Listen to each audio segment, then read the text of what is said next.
Gembul memprediksi Deddy Mulyadi akan jatuh dan dihujat seperti Joko Widodo. Siapa yang menjatuhkan Deddy Mulyadi adalah kalian, para pendukungnya Deddy Mulyadi.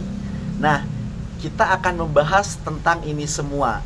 Benarkah narasi-narasi yang dibangun Guru Gembul ini? Kalian tahu ya, Guru Gembul itu loh influencer, YouTuber yang sering berbicara tentang pendidikan dan kebijakan-kebijakan para pejabat. Namun di sini saya, kalau Guru Gembul itu boleh mengkritik Deddy Mulyadi, saya juga tentunya boleh dong mengkritik Guru Gembul, begitu loh kan. Namun sebelumnya saya akan menampilkan beberapa video-video yang anak-anak kecil ini yang takut, yang lebih takut, lebih taat kepada Deddy Mulyadi daripada kepada kedua orang tuanya. Nanti kalian akan menemukan korelasi daripada video-video yang akan saya tampilkan berikut ini. Siapa yang jajan terus? Tuh jajan terus ya adik. Kalau sampai orang tuanya. Dengerin dulu apa dibilang bapak tuh. Jajan terus, susah tidur, susah bangun, susah mandi, susah makan, malas ke sekolah. Awas Pak Gubernur datang nanti ke rumahnya ngejemput. Nggak mau dijemput. Ke rumah atau mau nurut sama ibu dan bapaknya? Sama bapaknya mandi. Siapa yang anak-anakku nggak mau makan? Ayo. Aku mau Siapa yang makan. nggak mau tidur? Siapa yang susah bangun? Ayo. Siapa yang nggak mau ke sekolah? Siapa yang jajan terus? Iya, aku nggak Awas jajan. ya, kalau sampai melawan orang tuanya, nggak patuh, pengen jajan terus, susah tidur, susah bangun, susah mandi, susah makan, malas ke sekolah. Awas loh, Pak Gubernur datang nanti ke rumahnya ngejemput. Enggak. Ayo, mau dijemput ke rumah atau mau nurut sama ibu dan bapaknya? Iya. Sama papa dan mamahnya? Ayo. Kalau kalian perhatikan, itu puja-puji atau apresiasi? Kalau menurut saya itu adalah apresiasi, begitu loh. Apresiasi dari apa? Dari kebijakannya Deddy Mulyadi ataupun Deddy Mulyadi yang berhasil merubah karakter anak-anak mereka. Yang dulunya bandel jadi soleh, yang dulunya membantah jadi taat. Maka muncullah apresiasi itu. Kemudian kalau seandainya dari ibu-ibu itu muncul kemudian puja-puji kepada Deddy Mulyadi, kenapa bisa muncul puja-puji? Yaitu konsekuensi dari apresiasi gitu loh. Karena anaknya bisa dirubah dengan Deddy Mulyadi, maka muncullah konsekuensi puja-puji itu kepada Deddy Mulyadi gitu loh. Nah, jadi sampai sini paham ya, Deddy Mulyadi itu bukan dipuja-dipuji dengan cara menjilat gitu loh. Orang-orang ini puja-puji Deddy Mulyadi bukan cara dengan menjilat. Karena kalau dengan cara menjilat itu artinya ketika ibu-ibu ini ataupun kalian fansnya Deddy Mulyadi puja-puji Deddy Mulyadi kan mengharapkan sesuatu gitu loh. Apakah kalian misalkan jadi dapat jabatan, dapat duit, tapi kan pada kenyataannya enggak gitu loh.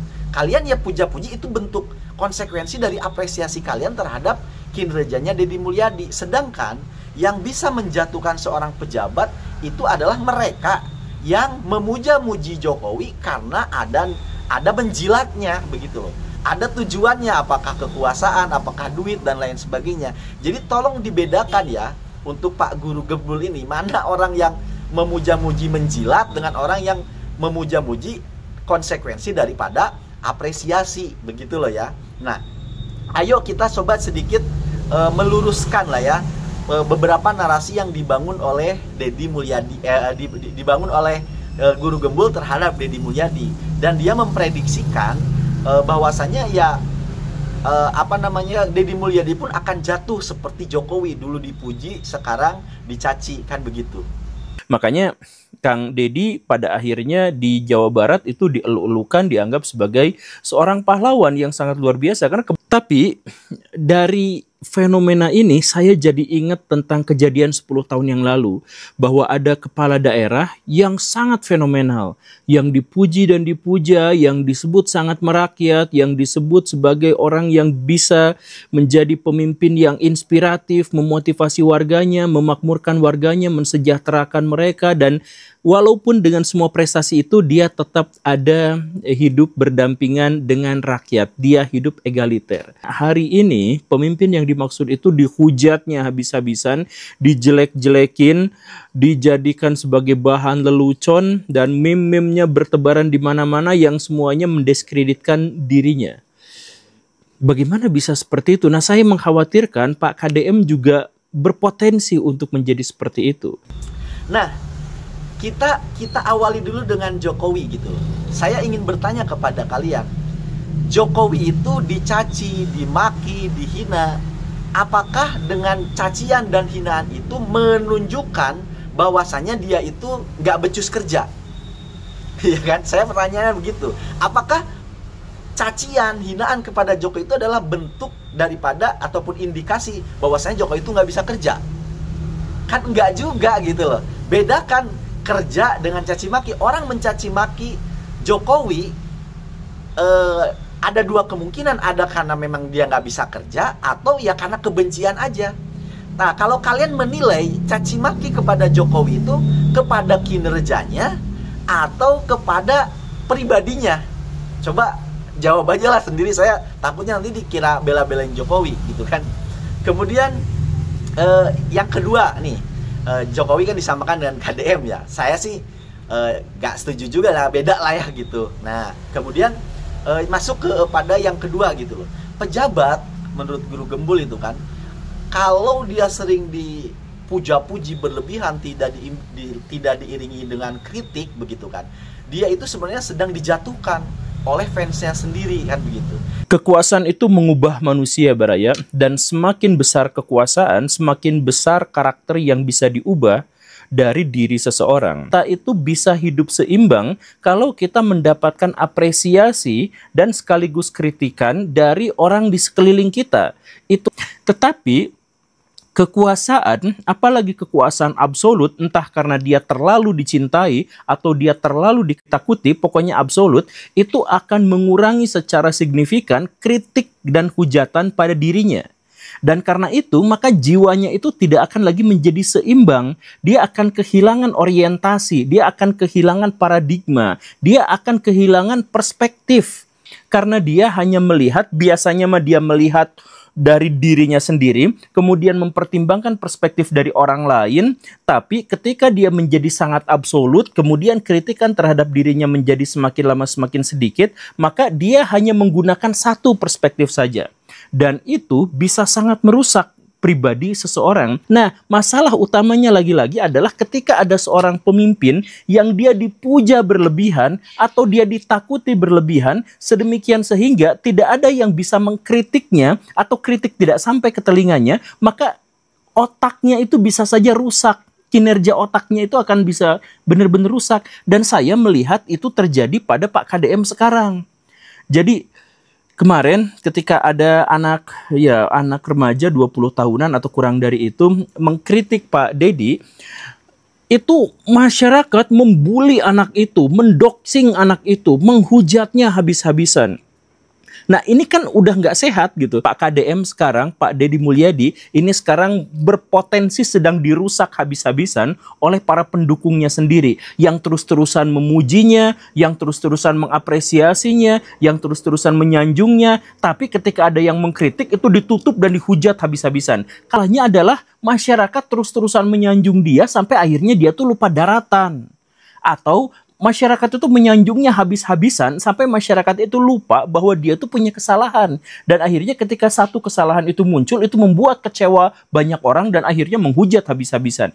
Gimana gini loh, Pak Guru ya, Pak Guru Gembul nih. Cara sudut pandangnya kita dirubah begini, cara pandangnya.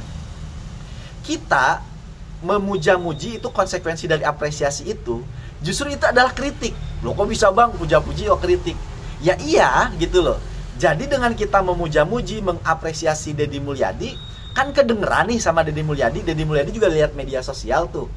Tetapi di sisi lain Deddy Mulyadi juga tahu ada banyak pejabat, ada banyak tokoh-tokoh yang dipuja-puji, dicintai rakyat, lalu kemudian jatuh karena berbuat salah. Nah, justru dengan kita memberikan apresiasi, puja-puji kepada Deddy Mulyadi, itu harapan kita kan dia lebih waspada gitu loh. Deddy Mulyadi akhirnya lebih waspada.